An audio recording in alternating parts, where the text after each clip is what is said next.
Hello there, tribe leaders. My name is Goldi, and today I want to show you how you can use your compass and some fences to build rather decent circles. Flat ground is really important here. The more uneven the ground is, the more uneven your circle will be. In addition to that, we will need the compass, so you have to have your HUD activated. You bring it up by pressing H. Now let's go down there and I'll show you how to do this.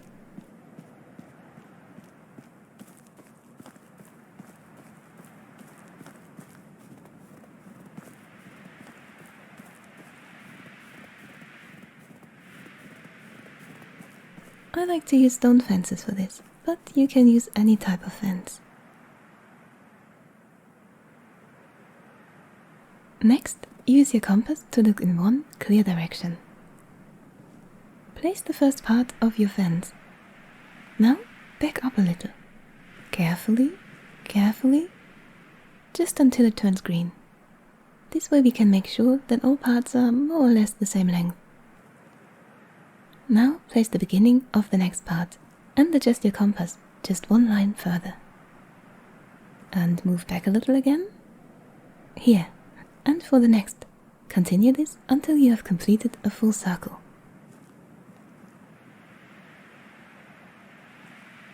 Don't look up, it would just confuse you. Take your time with this. Do it carefully and as precise as you can.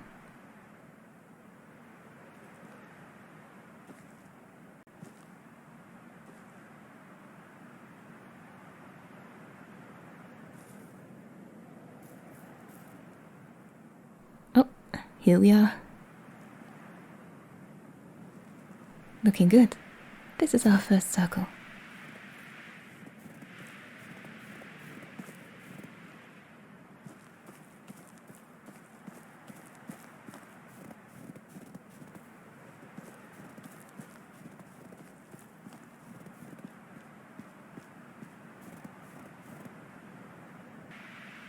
Next, I will show you what to do if you want a bigger one. And what we have just built will help us do that.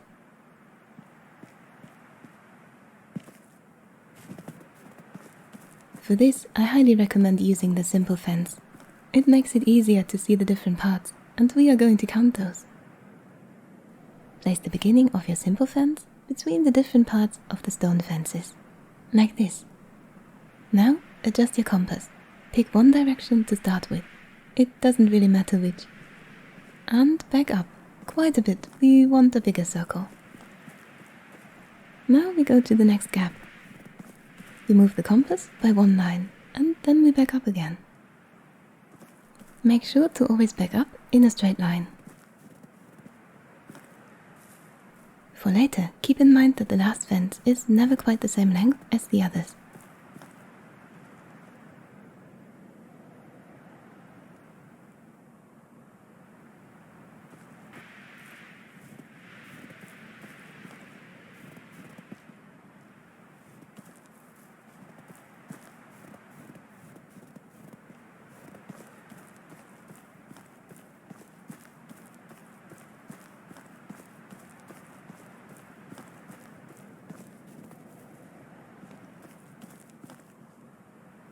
Looking like a sun.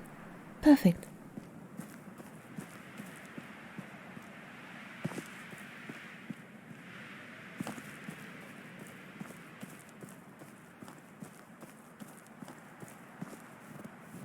Now to building the actual circle. For this, you need to count the fence part. How big do you want your circle to be? Excluding the very last one. As we have already said, they do not always have the same length, and we do not trust them. I will go with 1, 2, 3, 4. I go with 4. I'll pick a different fence type this time, and I'll place it here at the fourth part. And on the other side, I'll count again. And place it. Done. And the next connecting to it. 1, 2, 3, 4. Like this. And the next. Oh.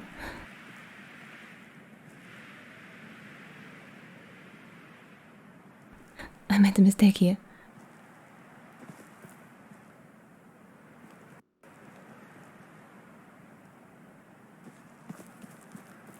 Yeah, they are parallel.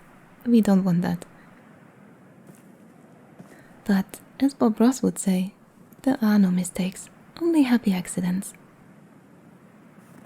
So I will just remove this and we will use it as an entrance and continue the connecting.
And here we are, all done, looking pretty circlish.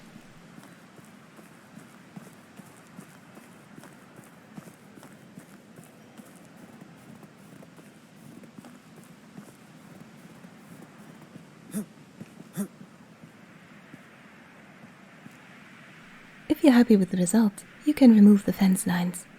And if you do not like the gaps, you can always remove one fence part and place it closer to the other ones.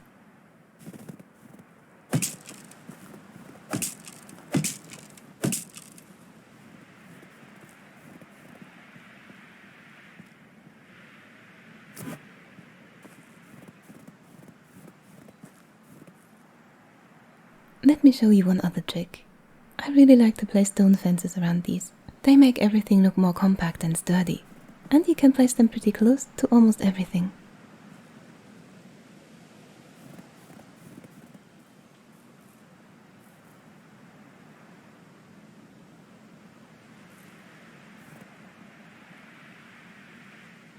But here I will leave you. You don't have to watch me build. I'll come back to you in a moment and show you what I've done.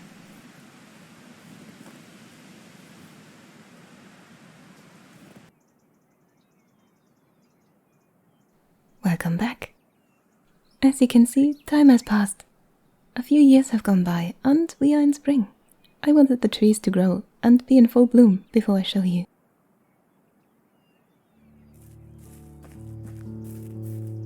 And here we are. Now, what do you think? I've placed plum trees all around and I've connected them with roads so it looks a bit rounder.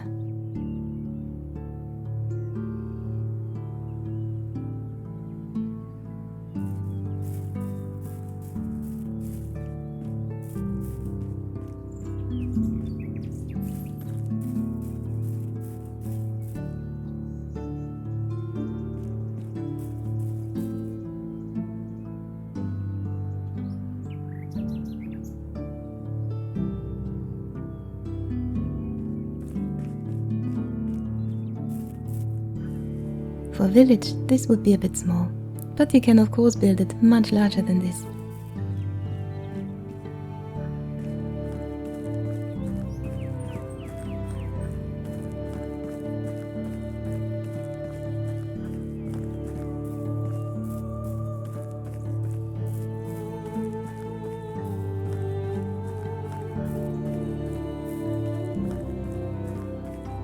I think this will just be a meeting place.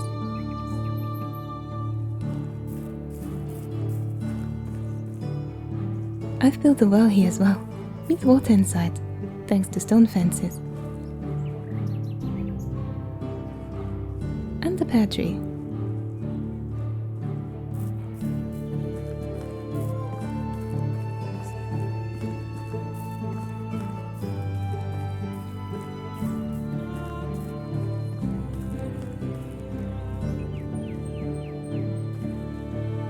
And this is it. Now you know how to build rather decent circles.